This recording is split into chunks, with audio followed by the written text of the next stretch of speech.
was really on the fence about making this video. Wasn't planning on actually making a video on this channel about RWBY Volume 7 in terms of a review or anything like that. I thought if anything, maybe I would post some quick little opinions over on Twitter and not make a video over on YouTube about it.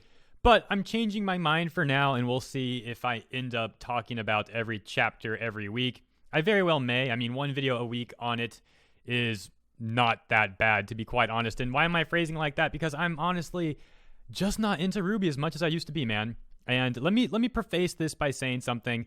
If you enjoy the show, if you're having fun, by all means, I support you in that. I really do. As much as I disagree with things that the company for RWBY, Rooster Teeth, has been doing throughout 2019, if you watch the quartering, I actually share a very similar opinion to him in the sense that I'm sitting here fighting for escapism. I'm fighting for the fans to be able to enjoy things away from political politics being injected into the production and stuff like that. So I'll be the first one to say, if you enjoy RWBY and you had fun with it, that's wonderful, and I fully support you in that. I really, really do. Now, for me, it's just not the same, man. It really isn't. Now, before I continue further on that note, let me also say it's going to just be a bit rambly. Of course, it already is. And I don't want to judge one chapter too harshly, trying to put my bias aside from my disagreements with Rooster Teeth, the way they've handled a number of things in 2019. If for some reason you're new to this channel or something, you have no idea what I'm talking about, I have a playlist covering all sort of news regarding Rooster Teeth in 2019. I'll link it in the description. Take a look at that playlist. Start anywhere. I'm sure literally any video will be entertaining on that one. But all that aside, trying to just look at RWBY for RWBY and enjoying the show, trying to at least. I gotta say, man, here's my opinion on Volume 7, Chapter 1. And I'm not gonna make this a big, long thing. There are other channels out there that could analyze stuff and be much more into it than I am. For example, I could sit here telling you how the Aesops, the leader, had, the horseshoe and the lucky rabbit foot, so his semblance must be good luck or something like that. But man, I really just don't have the interest to be sitting here doing that. There's just so many other good shows out there that interest me so much more. For example, yesterday I released a video on Kengan Ashura. I broke down a 1-minute fight scene. I spent almost 20 minutes breaking down a 1-minute fight scene, and you can see my excitement in that video. There's just so much good stuff out there now. It is what it is. Anyways, so moving on. So in my opinion, the good from Volume 7, Chapter 1, RWBY's semblance was looking good again. I'm glad she's using her semblance because that was a huge complaint I had and a lot of people had. RWBY just suddenly stopped using her semblance after literally like not even chapter 1, like the intro of Volume 4. They had her semblance doing all this cool stuff, and then it was just kind of shelved and she stopped using it. So I was glad to see RWBY use her semblance again. The animation for Crow spinning the scythe, going to sword mode, punching the Grim, that was badass. Mantle was good. However, I think they could have done better. Mantle, the city looked good, but they want it to seem like this very bad place. And to be honest, didn't really look like a bad place at all. And that's kind of getting into the bad a little bit, but I want to stay on Mantle for now. It was a cool environment. The city looks cool. I got to say, in terms of scenery, you compare that to Vale back in the day, and you can see there's so much more detail in Mantle.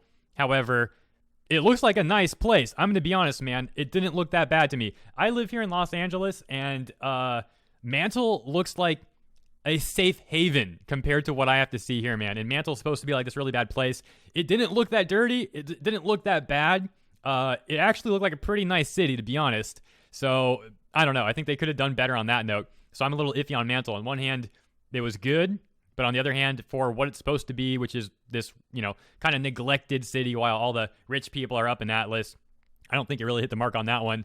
And the other good, in my opinion, was Maria. She was entertaining as well, and Penny's dad was cool. Penny, I'm a bit neutral on. I didn't think they would bring her back so early, but, who in the fandom didn't think Penny would come back in Atlas? I think most people did. To be fair, no one was really surprised by that. So I was glad to see her return, and I do like nuts and bolts, the ship between RWBY and Penny. But at the same time, I don't know. It felt a little lackluster. There's this thing in RWBY that really annoys me, and this is not even a new complaint. I've had this complaint since pretty much last volume. The characters just don't react to stuff. What is this, man? For example, Volume 6, when we had the reveal that there's literally magic, that the moon was destroyed, that humanity was actually wiped out once, and somehow it got, brought back, that the gods exist, all this crazy stuff, and none of the characters cared about any of it. I'm like, dude, how are we, the viewers, supposed to care if the characters don't even care about this? They're busy only caring about, Ozpin lied to us twice forget the fact that gods exist and magic, like everything I just said. It's kind of absurd. So there was a lack of emotion from everybody except really RWBY with Penny returning, and I felt like that was very odd, especially with Juniper, given how Pyrrha destroyed Penny. I would have thought they would be quite glad for Pyrrha's sake, because that was a huge thing for Pyrrha, dude. She was depressed AF when that happened. She went into that fight depressed, and then she tore Penny apart, and she was like freaking out. I would think Juniper would be happy for Pyrrha that Pyrrha didn't actually destroy Penny. But no emotion, no reaction to that at all. So that was a bit weird. And so that's kind of leading into the bad there. Honestly, it felt kind of boring to me. Now, I'll be completely fair on this one. Since they showed the fight scene in the preview, and then they released an unlisted version the other day, right before the chapter came out, I'll give them slack on that one. The chapter felt boring to me to the point where I almost wanted to put it in like 1.25 speed. I just, there's other stuff I could be doing, and some of that felt kind of like a drag. But to be fair, I think a lot of that was because I'd seen the fight twice at this point, and yeah, there's that. Some of the other fighters in the fight felt really weightless, like Ren was jumping off the Grim, and that was cool to see, but it just felt so floaty, and like the impact wasn't really there. But again, I do want to say they did a good job with RWBY's animation on that, the semblance, and Crow's fight in that scene. It was pretty dope. But the other fighters, man, I don't know. It just didn't really feel impactful. But that's old news. Again, we've seen that fight already. And finally, the Aesop's catching them. That was kind of upsetting. Why aren't they fighting back? You're really gonna let these guys jump you? And even hypothetically, if they tied them all up like they did, Crow could turn into a bird. Why didn't he do that? You might say, well, at least they're getting taken to Atlas. But in the beginning of that chapter, Crow literally said, I don't even think we should be talking to Ironwood, let alone Winter right now, until we find out what's going on. They didn't find really anything out, and then they just are okay with getting caught up. Crow could have shifted out of that. Blake could have shadow stepped out of that. It's the wrong terminology, but shadow cloned out of it. RWBY could have rose petal bursted out of it. Nora and Yang should be strong enough to break out of that. If not, that one I'll let slide. But let's be honest, the characters who should be able to morph their body for the most part should be able to get out of that stuff, man. Especially Blake, Crow, and RWBY. That was quite absurd. And I'm mostly upset about Crow because there's been Crow has had his character destroyed, absolutely destroyed. And I'm not talking about the VA switching. I'm talking about since Volume 5.